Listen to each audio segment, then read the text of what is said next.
എല്ലാവർക്കും പുതിയൊരു വീഡിയോയിലേക്ക് സ്വാഗതം. പനിയൊക്കെ ആയതുകൊണ്ട് എനിക്കധികം വീഡിയോസൊന്നും ഇടാൻ പറ്റിയില്ലായിരുന്നു.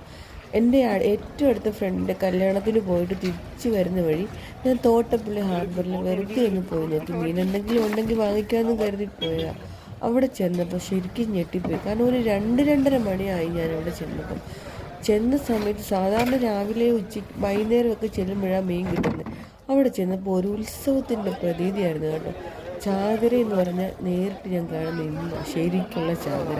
കാരണം ആവശ്യത്തിന് മീനായിരുന്നു. ഇഷ്ടംപോലെ വള്ളങ്ങൾ കടലിൽ പോയിട്ട് വന്നിട്ട് അതെല്ലാം നിറച്ച് മീനുകളുമായിട്ടാണ് വന്നത്. അവിടെ ശരിക്കും പറഞ്ഞാൽ ചൂടയ്ക്ക് നമ്മൾ കൊഴുവ, നെത്തോലി എന്നൊക്കെ പറയും, അയല, പാര, അതുപോലെ തന്നെ കണവ, അങ്ങനെ മത്തി, അങ്ങനെ ഒത്തിരി ടൈപ്പ് മീനുകൾ ഇഷ്ടം പോലെ അവിടെ വന്നിട്ടുണ്ടായിരുന്നു. എല്ലാവരുടെയും കയ്യിൽ ആവശ്യത്തിൽ കൂടിയ മീനുകളുണ്ട്. ചെറിയ ചെറിയ കച്ചവടക്കാരും അതുപോലെ തന്നെ ലേലം പറഞ്ഞുറപ്പിച്ച കച്ചവടക്കാരും അല്ലാതെ വീടുകളിലെത്തിക്കുന്നവരും ഒക്കെ എല്ലാ മീൻ സെപ്പറേറ്റായിട്ട് മാറ്റി വെച്ചേക്കുന്നു. പിന്നെ കടലിൽ നിന്ന് കിട്ടിയ മീനുകൾ വേർതിരിച്ചെടുക്കുന്ന സ്ത്രീകളെ നമുക്കിവിടെ കാണാം. എല്ലാവരും ഭയങ്കര തിരക്കായിരുന്നു കേട്ടോ. ആർക്കും ഒന്നും ശ്രദ്ധിക്കാനുള്ള സമയം പോലും കിട്ടിയില്ല.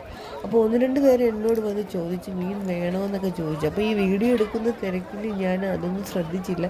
കാരണം അത്രയും പറ്റിയ ഒന്ന്, അതായത് എവിടെ നോക്കിയാലും ഒരു നമ്മുടെ സിനിമയ്ക്കകത്തൊക്കെ കാണുന്ന പോലത്തെ ഒരു ചാകര വന്നു. ഒരു പാട്ടൊക്കെ കൂടി പാടിക്കഴിഞ്ഞ് ചാകര ചെന്നൊക്കെ പറയാൻ പറ്റും. അത്രയും തിരക്കായിരുന്നു ആ ടൈമിൽ. നല്ല വെയിലും ഉണ്ടായിരുന്നു കേട്ടോ. ഈ വെയിലൊന്നും ആരും അങ്ങനെ വകവയ്ക്കുന്നില്ല.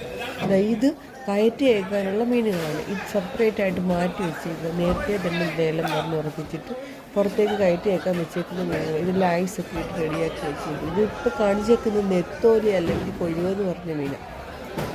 പിന്നെ കയറ്റിയൊക്കെ വെച്ചേക്കുന്നു വലിയ അയല ഉണ്ടായിരുന്നു, അയല കുഞ്ഞുങ്ങൾ, അതെല്ലാം സെപ്പറേറ്റായിട്ട് മാറ്റി വെച്ചേക്കുന്നതാണ്. അപ്പോൾ എനിക്ക് വീഡിയോ എടുത്തു കഴിഞ്ഞിട്ട് എനിക്ക് വേണമായിരുന്നു. അപ്പോൾ ഞാൻ 1-2 ആൾക്കാരോട് ഇങ്ങനെ വിലയൊക്കെ ചോദിച്ചപ്പോൾ വളരെ കുറഞ്ഞ വിലയ്ക്ക് എനിക്കൊരു 4-5 കിലോ അയല. അപ്പോൾ നിങ്ങളും പറ്റുവാണെങ്കിൽ ഈ ഹാർബറൊക്കെ മീനും കിട്ടും.